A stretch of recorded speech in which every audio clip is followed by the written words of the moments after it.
साहेब, नाशिक लोकसभेच्या जागेवर महायुतीचा जो तिढा आहे तो अद्यापही आपल्याला पाहायला मिळतोय. काल स्वामी शांतिगिरी महाराज यांनी शिंदे गटाकडून अर्ज दाखल केल्याची माहिती दिलेली आहे.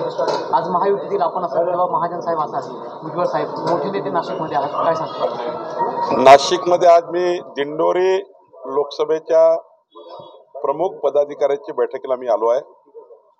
नाशिकची जागा एकनाथ शिंदेजी अजितदादा बसून ठरवणार आहे.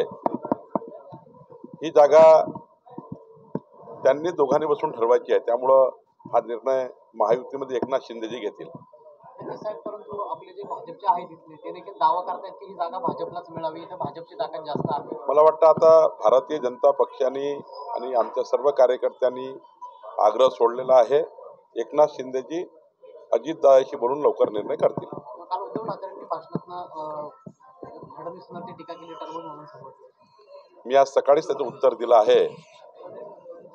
निकम्मा मुख्यमंत्री असा उल्लेख इतिहासामध्ये, महाराष्ट्राच्या इतिहासामध्ये होणार आहे.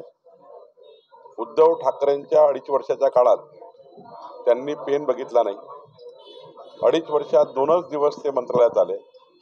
2.5 वर्षात 2च दिवस ते विधानमंडळात आले आणि महाराष्ट्राच्या 14 कोटी जनतेला उद्धव ठाकरेच्या 2.5 वर्षात सरकारचा कुठलाही फायदा आला नाही. उलट महाराष्ट्र 10 वर्ष मागे आला.